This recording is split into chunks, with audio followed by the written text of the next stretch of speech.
I'm wrapping up some work out here, guys, and there's some things that I wanted to address. And this is an open message to James Fishback. I want to lay all my cards on the table for Mr. Fishback. I don't want to spring him with any surprises.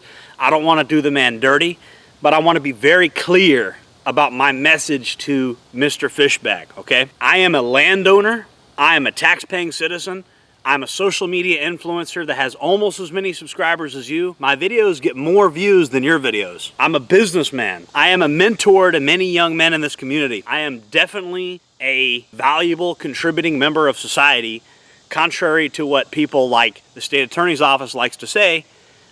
They're part of the problem. We'll get into that probably later. All your own commenters are telling you you need to come to Jereb Farm and meet with Jordan Jereb. All your own commenters are telling you that. You have people flooding your email inbox saying, you need to come meet with Jordan Jereb. Those emails are getting ignored, bro. You say you represent the chuds. You say you want to fight anarcho-tyranny. You say that you're on our side. You say that you represent us. You brag about how you haven't taken money from AIPAC, but not taking money from AIPAC is the bare minimum. I'm not going to even entertain you if you've taken money from AIPAC. Not taking money from AIPAC is nothing to brag about. That's the bare minimum. And James, I understand you might think I'm politically radioactive. I understand that. But the truth is I'm not. It's hot as hell out here. I'm sweating. Stepping outside in this hot weather for a couple seconds sucks. There's men that live out here, working out here. Yes, working class men that work in these conditions all day. And you claim to represent those people, okay? And that's a big deal. And I'm not gonna endorse somebody that I don't think has their back. There is men in Florida Department of Corrections that don't belong in there. There is anarcho-tyranny things going on in this state right now. The truth is, I joined a militia when I was younger because my neighborhood got taken over by criminals.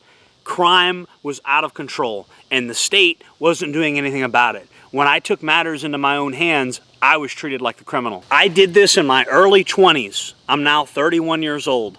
I did 5 years in prison for basically no reason. If you were to ask Jack Campbell why I went to prison, he would have a tough time explaining it. He wouldn't be able to explain it. Extortion, the extortion charge was over $60. So I went to prison for 5 years over $60? I don't understand. And Jack Campbell doesn't understand either, because the entire goal was throwing me in prison for having the wrong political beliefs. So if you think that I'm too politically radioactive to meet and talk to a landowning, tax-paying citizen that was wrongfully convicted of bogus crimes that did 5 years in prison for no reason, as a businessman, as a landowner, as a taxpayer, and as a person that knows what the inside of these prisons look like, I'm the person you should gladly meet with. Your own supporters want you to meet me, James. You meeting me is not a blanket endorsement of everything that's ever come out of my mouth. I want to make that clear. You don't have to agree with everything I say in order to take the time to meet a person that represents a very real portion of the general public.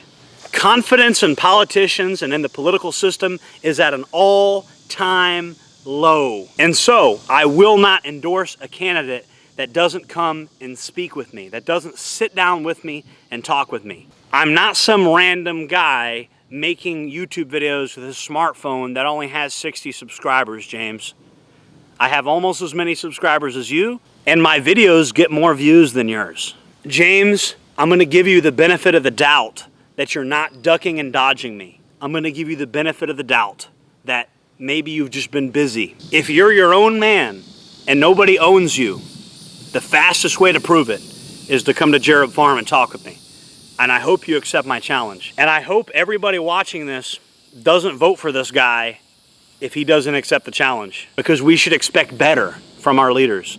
We should expect a leader, a real leader, will come and meet a valuable, tax-paying businessman in this community, a contributing member of society. A real leader that represents you on the state level will come to this farm and meet with me. It's that simple. Remember that, guys. I'll see you guys in the next one. If you like this video, make sure to like, comment, subscribe, hit the bell icon, all the good stuff. Jordan Jereb, signing off.